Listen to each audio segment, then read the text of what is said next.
खुशी का एहसास, खुशी का अभिप्राय केवल इतना ही है कि हम उसको केवल महसूस कर सकते हैं, कभी बयां नहीं कर सकते।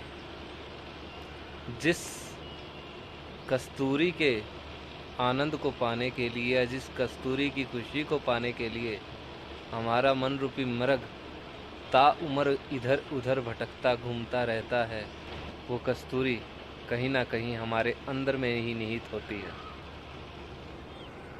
खुशी है तो इस पल में है, अब है, हम जो भी हैं नहीं हैं, अभी है।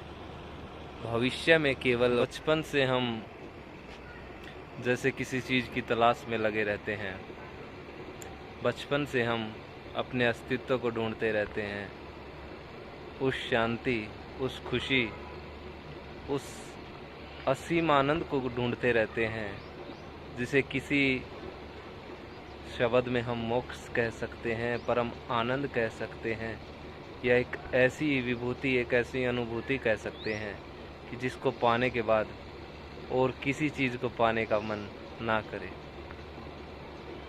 जबकि वास्तविकता में ऐसी कोई अनुभूति है ही नहीं।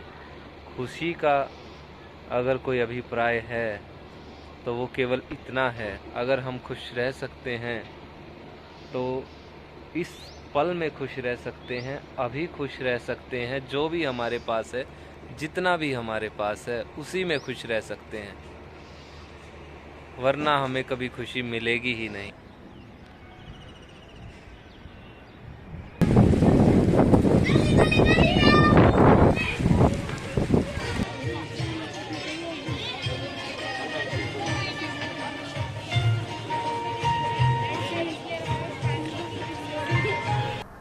एक बात याद रखिए, जीवन में जो चुनौतियों का सामना करता है, सफलता का मीठा रस भी वही चखता है। चुनौतियां आपको हराने के लिए नहीं, बल्कि आपके अंदर का सर्वश्रेष्ठ निकालने के लिए आती हैं। अपने सुखद भविष्य के निर्माण के लिए हमको अपने आज की आहुति देनी ही पड़ेगी। अपने भविष्य की अच्छाई के लिए हमको अपनी आज का आराम, आज का आनंद छोड़ना ही पड़ेगा। जिस आराम को आप आज नहीं छोड़ सकते, याद रखिएगा वो एक दिन भविष्य में आपके लिए बहुत बड़ा दुश्मन बन के साबित होगा, जो कि मेरे साथ भी हुआ है। जितनी जल्दी आप आराम को छोड़ देंगे, जितनी जल्दी आप आज के स्वाद को छोड़ देंगे, उतनी ही आप भविष्य में सुखद रहेंगे। चाहे वो स्वाद शरीर का हो, बातों का हो, जीवा का हो, या किसी हालात का हो। देश मेरे देश तेरा कितना प्यारा नाम है, कितना प्यारा नाम है। मुझे गर्व है तुझ पर, तेरे झंडे को सलाम है, झंडे को सलाम है।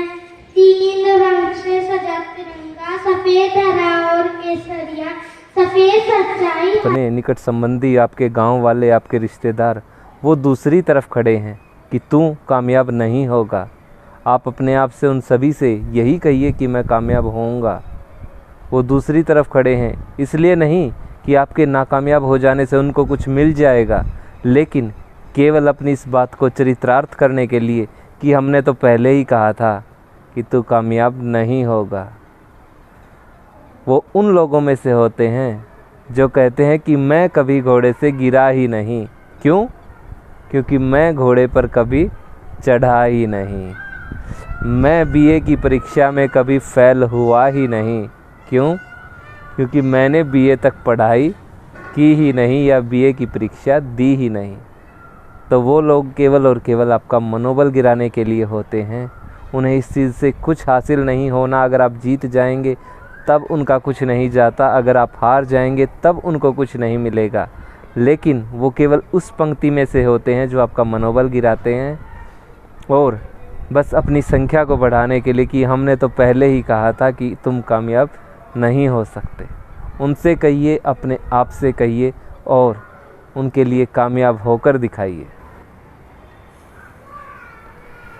नमस्कार। किसी ने भगवान बुद्ध से पूछा कि जीवन का आनंद किस दिन लेना चाहिए या जीवन का सर्वश्रेष्ठ आनंद कब लेना चाहिए? भगवान बुद्ध ने कहा, इसका तो जवाब बहुत ही साधारण है। आपको अपनी मृत्यु से एक दिन पहले जीवन में सर्वश्रेष्ठ आनंद लेना चाहिए। इस जवाब को पाकर वह व्यक्ति बोला, महाराज ये तो हमको पता ही नहीं कि हमारी मृत्यु किस दिन होनी है, वो तो अनिश्चित है। तो ये चीज़ हम कैसे निश्चित कर सकते हैं कि मृत्यु से एक दिन पहले हमें जीवन का सर्वोत्तम आनंद लेना चाहिए? इस पर भगवान बुद्ध ने मुस्कुराते हुए कहा कि ठीक उसी तरह जिस तरह हमारी मौत अनिश्चित है, हमें ये नहीं पता कि हम कब तक जिएंगे, और अपने हर एक दिन को अपने जीवन का आखिरी दिन मानकर उसका सर्वोत्तम आनंद लेना चाहिए और पूरी तरह अपना जीवन जीना चाहिए। ऐसे लोगों के नाम लिखो एक पेज पर, ऐसे हालातों के नाम लिखो एक पेज पर, जिनने आपको जीवन में दुख पहुंचाया है, जिन्होंने आपसे आपका सुकून, आपका खुशी, आपका आनंद छीन लिया है। और उन व्यक्तियों के नाम, उन हालातों के नाम और उन वाक्यों के नाम लिखकर, उन यादों के नाम लिखकर उसे जला दो। आपके चेहरे की मुस्कान बहुत ही ज़्यादा कीमती है, किसी को भी इसे लेने ना दीजिए। किसी ने भगवान बुद्ध से पूछा कि आप इतने बड़े ज्ञानी हैं, आपको इतना ज्ञान है, तो आप परिवार को छोड़कर, सारी चीज़ों को छोड़कर, इतने बड़े भगवान हैं, आप वन में क्यों गए? जो ज्ञान आपने वन में प्राप्त किया, वो ज्ञान आप घर पे भी तो प्राप्त कर सकते थे। इसके पश्चात भगवान बुद्ध का जो जवाब था वो विस्मरणीय था। उन्होंने उत्तर दिया कि मैं वन में गया और उसके पश्चात मुझे ये ज्ञान हुआ कि ये ज्ञान मैं घर पर भी प्राप्त कर सकता था, लेकिन वो ज्ञान मुझे तभी तो प्राप्त हुआ जब मैं वन में गया। तो दुनिया की सभी ताकतें, सभी तरह की ऊर्जा, सभी तरह का टैलेंट या सभी तरह की शक्तियाँ हमारे अंदर हैं। तलाशी हमको केवल और केवल अपनी लेनी है। भगवान ने, उस मालिक ने सारी ताकत, सारी ऊर्जा हमारे अंदर पहले ही डाल रखी है। हमको केवल और केवल अपनी तलाशी लेनी है और अपनी उस सोई हुई ऊर्जा को जगाना है। और आपको जीवन में सबसे ज़्यादा जो मोटिवेट कर सकता है वो भी केवल और केवल आप खुद कर सकते हैं, क्योंकि लाइफ आपकी है, बदलनी आपको है, तो डिसीजन भी आपके हैं। और कोई भी अन्य आपको इतना मोटिवेशन कभी नहीं दे सकता जितना आप अपने अंदर से स्वयं अपने आप को दे सकते हैं। और दूसरा ये विचार कि जिस दिन उस परमात्मा ने हमारी इन सांसों को रोक दिया या हमारे जीवन को रोक दिया, उस दिन के बाद हम अपने लिए या अपने किसी भी परिवारजन के लिए कुछ भी वैसा नहीं कर पाएंगे जो कि उपयोगी हो या उनके किसी भी तरह से काम आ सके। ये चीज़ जब हमारे विचार में रहेगी या हमारे मन में रहेगी तो हम कितने मोटिवेट होंगे। और एक और बात, एक छोटा सा प्रयोग है जो मैंने अपने साथ शुरू किया है या कई महान लोगों से सुना, बहुत से वीडियो में भी देखा। सुबह उठने के 5 मिनट और रात को सोने से 5 मिनट पहले एक सकारात्मक प्रयोग अपने साथ अवश्य करें कि मैं ऊर्जा का असीम भंडार हूँ, मैं कुछ भी कर सकता हूँ, जो मैं चाहूँ वो कर सकता हूँ। केवल सकारात्मक, निराशावादी या नकारात्मक नहीं, केवल प्राणवायु या केवल वैसा जो जीवन में कुछ निर्मित करे, विध्वंसक कुछ भी नहीं। मैं ऊर्जा का असीम स्रोत हूँ, मैं जो चाहूँ वो अपने लिए या अपनी इस प्यारी सी भगवान की रची हुई सृष्टि के लिए, दुनिया वालों के लिए कर सकता हूँ, या मेरे अंदर भी इतना सामर्थ्य है कि मैं अपने चेहरे पर और अपनों के चेहरे पर मुस्कान ला सकता हूँ। ये एक छोटा सा विचार आपके अंदर धीरे धीरे एक ऐसी ऊर्जा भर देगा जिसका एहसास आप जल्द ही महसूस करेंगे। धन्यवाद। परेशानियाँ वास्तविकता में इतनी बड़ी होती नहीं जितनी बड़ी हम उनसे डरकर या हार कर उनको बना देते हैं। हमको सबसे ज़्यादा मोटिवेट या तो हम खुद कर सकते हैं, या दूसरी वस्तु जो हमको सबसे ज़्यादा मोटिवेट कर सकती है, हमारे अंदर इच्छा शक्ति जगा सकती है, वो केवल ये विचार है कि एक ना एक दिन या जल्द ही या जब भी या तब भी जब ऊपर वाले की मर्जी होगी, ये जीवन समाप्त हो जाएगा। और जिस दिन ये जीवन समाप्त हो जाएगा, हमारे पास उसके पश्चात कोई अवसर नहीं बचेगा खुद को खुश करने का, किसी अन्य को खुश करने का, अपने परिवार वाले के लिए कुछ करने का, या अपने और अपनों के लिए कुछ करने का, या कुछ भी ऐसा जो कि मूल्यवान हो, या कुछ भी ऐसा जो कि दुनिया में किसी के काम आ सके, लिखित रूप में या किए हुए के रूप में। उस दिन हम कुछ नहीं कर पाएंगे जिस दिन परमात्मा इन सांसों को रोक लेगा। एक बात आप हमेशा याद रखिए, आपको आपसे ज़्यादा कोई नहीं चाह सकता, आपको आपसे ज़्यादा कोई नहीं जान सकता। आपके हालात सबसे अच्छी तरह आप ही जानते हैं। जिन चीज़ों को आप अंदर महसूस कर रहे हैं वो केवल आप ही जानते हैं। तो आपको सबसे ज़्यादा मोटिवेट भी आप स्वयं ही कर सकते हैं, कोई दूसरा नहीं। नमस्कार। हमारे जीवन में जो भी होता है, जो भी घटित होता है, वो सभी चीज़ें हमारे हाथ में नहीं हैं। हमारे दिमाग में क्या चल रहा है दिन भर, या हमारे दिमाग में अपने आप किस तरह के विचार आ रहे हैं, वो हमारे हाथ में नहीं है। या हर वक्त खुशी के विचार ही लेके आना हमारे दिमाग में, वो हमारे हाथ में नहीं है। हर वक्त अपने दिमाग को खुशी के विचार ले पाना, वो हमारे हाथ में नहीं है। अपने दिमाग के हार्मोन हैं जो जिनसे कि रिलीज होते ही हमें खुशी का एहसास होता है, वो हर वक्त रिलीज करवा पाना, वो हमारे हाथ में नहीं है। पर हमारे हाथ में इतना तो है कि हम उन चीज़ों का सामना कैसे करेंगे, मुश्किलों का सामना कैसे करेंगे, या किसी नकारात्मक हालात में, नेगेटिव सिचुएशन में हम किस तरह से पॉजिटिव रहेंगे और उसका अच्छे से सामना कर पाएंगे। क्योंकि जीवन में परेशानियां रोज़ आती हैं, लेकिन जो सकारात्मक रवैये के साथ परेशानियों का सामना करते हैं, वो कहीं ना कहीं परेशानियों से अच्छे तरीके से जूझ पाते हैं। ये है दुनिया इनसे परेशान है, बुलेट वालों से। जीवन का सीधा सीधा फंडा ये है कि आपको पावरफुल बनना है। प्रकृति का नियम है कि जो पावरफुल होता है केवल वही सरवाइव कर पाता है।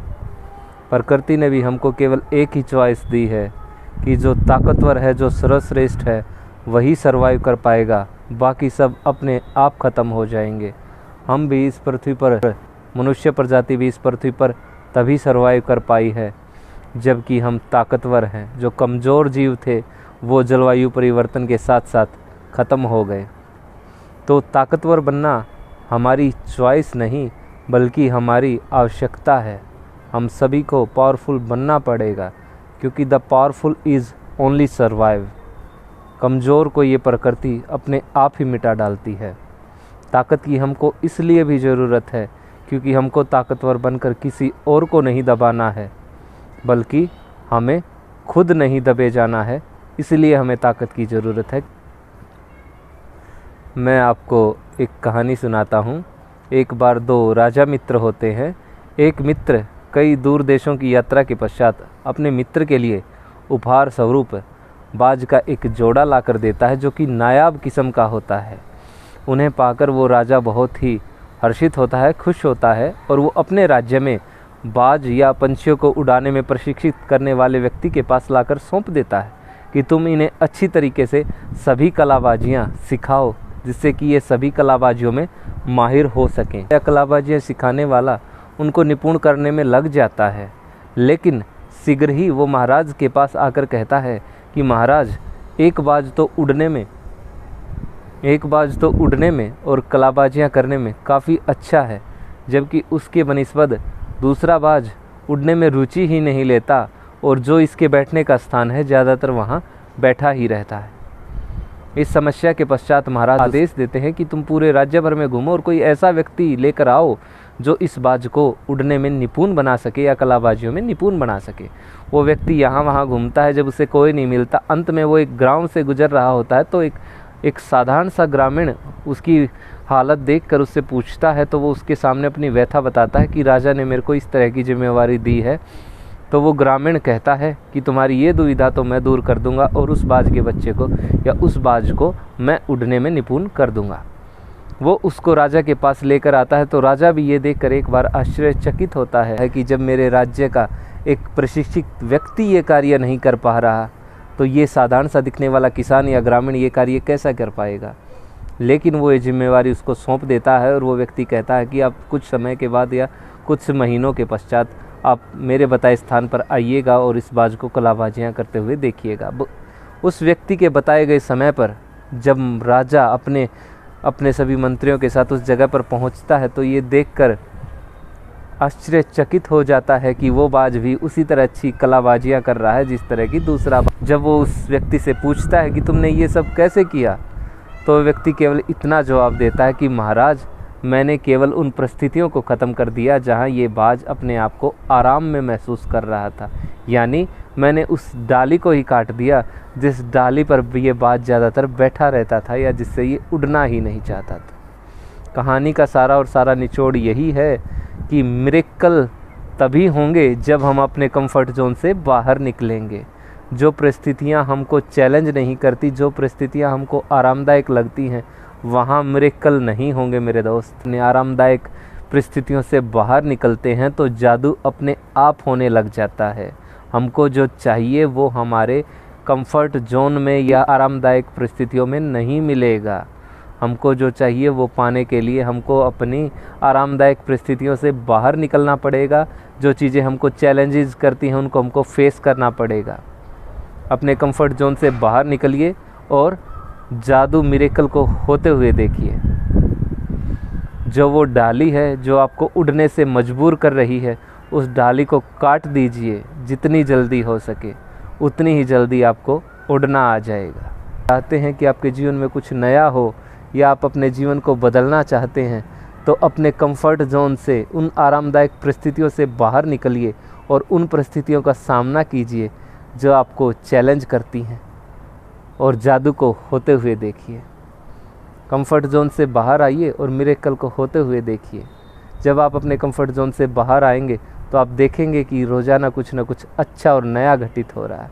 अगर मेरी कहानी अच्छी लगी हो तो लाइक कीजिए, शेयर कीजिए।